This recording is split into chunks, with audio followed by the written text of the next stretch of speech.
안녕하세요. 김덕영 목사입니다. 하나님은 뭔가 목적이 있기에 저와 여러분들에게 또 하루를 허락해 주셨습니다. 따라서 오늘 하루도 하나님께서 주신 그 이유를 생각하며 행복하게 살아내셨으면 좋겠습니다. 자, 오늘 우리가 나눌 말씀은 잠언서 11장 1절로 8절입니다. 잠언서 11장 1절로 8절 제가 읽겠습니다. 속이는 저울은 여호와께서 미워하시나 공평한 추는 그가 기뻐하시느니라. 교만이 오면 욕도 오거니와 겸손한 자에게는 지혜가 있느니라. 정직한 자의 성실은 자기를 인도하거니와 사악한 자의 패역은 자기를 망하게 하느니라. 재물은 진노하시는 날에 무익하나 공의는 죽음에서 건지느니라. 완전한 자의 공의는 자기의 길을 곧게 하려니와 악한 자는 자기의 악으로 말미암아 넘어지리라. 정직한 자의 공의는 자기를 건지려니와 사악한 자는 자기의 악에 잡히리라. 악인은 죽을 때 그 소망이 끊어지나니 불의의 소망이 없어지느니라. 의인은 환난에서 구원을 얻으나 악인은 자기의 길로 가느니라. 아멘. 하나님의 말씀입니다. 오늘은 이 말씀을 토대로 이렇게 한번 살아보겠습니다. 이렇게 한번 살아보겠습니다. 라는 제목으로 은혜를 나누겠습니다. 마태복음 25장을 보게 되면 그 유명한 달란트 비유가 나옵니다. 달란트 비유는 예수님께서 친히 신자인 우리에게 주신 비유의 말씀인데요. 비유를 보게 되면 한 주인이 먼 길을 떠나면서 3명의 종을 불러서 한 종에게는 5달란트를, 한 종에게는 2달란트를, 또 한 종에게는 1달란트를 맡겼습니다. 달란트는 돈의 단위인데요. 1달란트는 6,000데나리온입니다. 1데나리온은 노동자의 하루 일당이기에 6,000데나리온이면 약 20년 동안 노동자가 열심히 일해야 벌 수 있는 큰 돈이라 할 수 있죠. 따라서 한 달란트는 절대로 작은 금액이 아닙니다. 그렇다면 주인이 자신의 종들에게 자신의 돈을 맡긴 의도는 과연 무엇일까요? 바로 받은 것을 가지고 열심히 일하라는 것이죠. 즉 뭔가 열심히 일할 수 있도록 미천을 준 것이라 볼 수 있습니다. 비유를 보면 5달란트를 받은 종과 2달란트를 받은 종은 주인의 의도대로 열심히 일해서 즉 장사를 함으로 각각 5달란트와 2달란트를 남겼죠. 그 결과 후에 주인으로부터 착하고 충성된 종이라는 칭찬과 함께 주인의 즐거움에 참여하게 되었습니다. 반면에 1달란트 받은 종은 주인의 의도를 제대로 파악하지 못하고 주인을 오해한 결과 장사하지 않고 그 달란트를 그대로 땅에 묻었죠. 결과적으로 후에 주인으로부터 악하고 게으른 종이라는 책망과 함께 주인에게서 내쫓김을 당하게 되었죠. 그렇습니다. 주인은 자신의 종들에게 달란트를 맡김으로 자신의 의도대로 인생을 살아가야 함을 신자인 저와 여러분들에게 알려주고 있습니다. 따라서 우리들 모두 달란트를 받은 종들과도 같기에 주인인 하나님의 뜻대로 인생을 살아내야만 하겠죠. 여러분, 당시 주인이 5달란트, 2달란트, 1달란트라는 큰 돈을 자신의 세 종에게 맡길 수 있는 분이라면 과연 종이 3명뿐이었겠을까요? 결코 그렇지 않겠죠. 아마도 적어도 수십 명의 종들이 주인의 집에 머물고 있었을 것입니다. 그런데 오직 3명만 우리 주인으로부터 달란트를 받았던 것이죠. 마찬가지로 이 세상에도 많은 사람들이 있지만 하나님의 자녀로 택함받은 자는 지극히 소수입니다. 그러기에 어떤 의미에서 보게 되면 5달란트를 받았든 2달란트를 받았든 1달란트를 받았든 주인으로부터 나름대로 특별한 선택을 받은 자들임을 알 수 있겠죠. 따라서 주인은 이 종들이 자신의 뜻대로 살기를 기대했습니다. 그렇게 함으로 더 크고 더 많은 것들을 맡기고자 했던 것이죠. 그런데 안타깝게도 유독 한 달란트 받은 종은 하나님의 의도대로 살지 못했죠. 주인의 의도대로 살지 못했습니다. 그런데 신자임에도 불구하고 우리는 5달란트 받은 종과 2달란트 받은 종이 아니라 1달란트 받은 종처럼 인생을 살아가는 경우가 얼마나 많은지 모릅니다. 그러다 보니 하나님께서 나에게 주신 여러 달란트에 대해서 감사하지 않고 다른 사람과 비교하며 불평하곤 하죠. 또한 최선을 다하지 않고 지나치게 결과를 의식하며 살아가곤 합니다. 그러나 분명한 것은 후에 주인인 하나님께서는 우리가 자신의 뜻대로 살아냈는지 반드시 점검하신다라는 사실입니다. 따라서 우리는 내 삶의 주인인 하나님의 의도대로 살아가야만 할 줄 믿습니다. 그렇다면 어떻게 살아가면 좋을까요?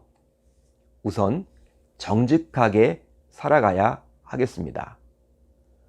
오늘 본문 1절을 보시면 이렇게 나와 있죠. 속이는 저울은 여호와께서 미워하시나 공평한 추는 그가 기뻐하시느니라. 잠언 기자는 장사하는 상황을 가지고 저와 여러분들에게 권면해 주고 있는데요. 즉 내가 물건을 살 때 사용하는 저울과 물건을 팔 때 사용하는 저울이 달라서는 아니 된다라는 것이죠. 한마디로 남을 속이는 저울을 가져서는 안 된다라는 것입니다. 그런데 삶을 살아갈 때 이처럼 정직하게 살아가기는 결코 쉽지가 않죠.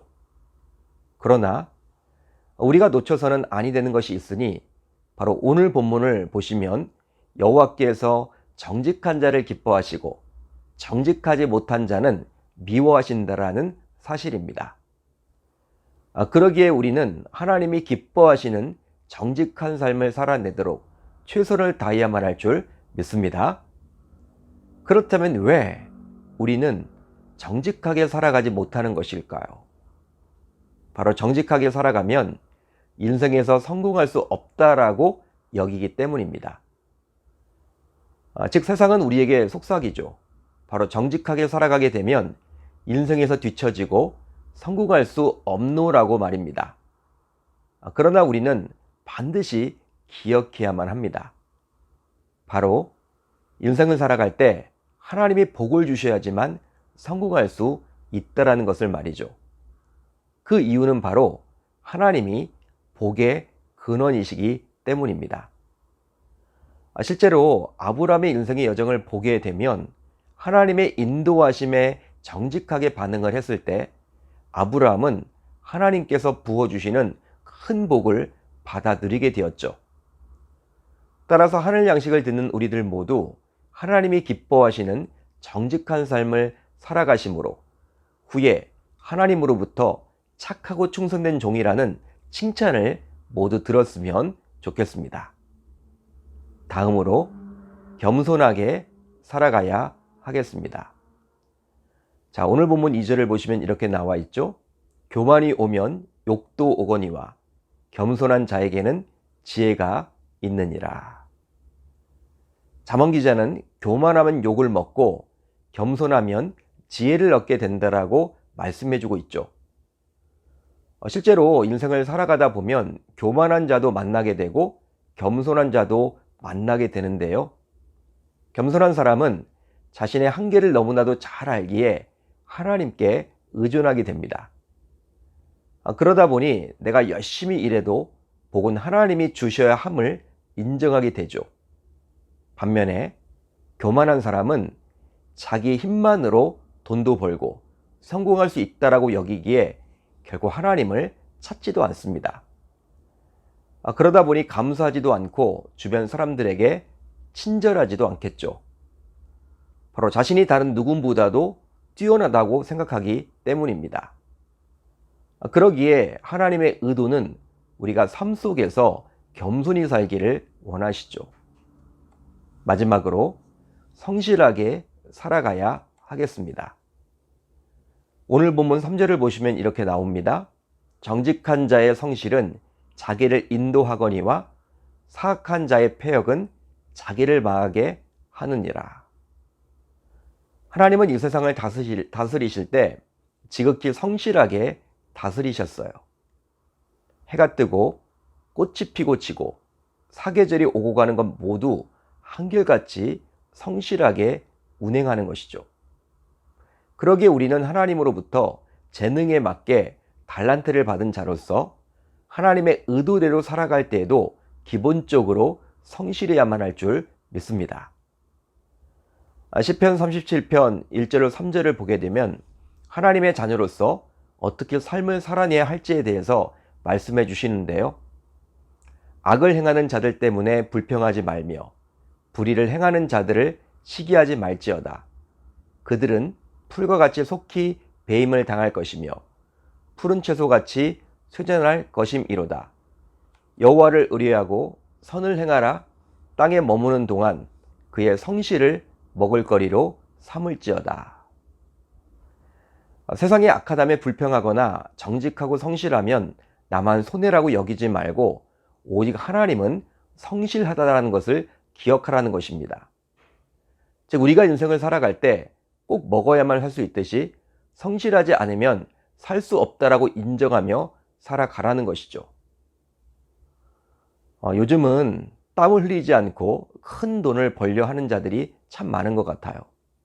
그러다 보니 가상화폐, 주식, 부동산 등에도 사람들이 한 방을 노리고 많은 투자를 하곤 합니다. 그렇지만 우리가 놓쳐서는 아니 되는 것이 있으니 바로 하나님은 여전히 우리가 성실히 살아가기를 원하신다라는 사실이에요. 바로 땅에 묻어놓기보다는 무언가 장사하기를 원하셨던 우리 주인의 의도를 저와 여러분들은 기억해야만 하겠습니다. 자, 이제 우리 모두 정직하게, 겸손하게, 또 성실하게 살아가므로 하나님께서 진정 원하시는 삶을 살아내실 수 있기를 우리 주님의 이름으로 축원합니다. 축원합니다.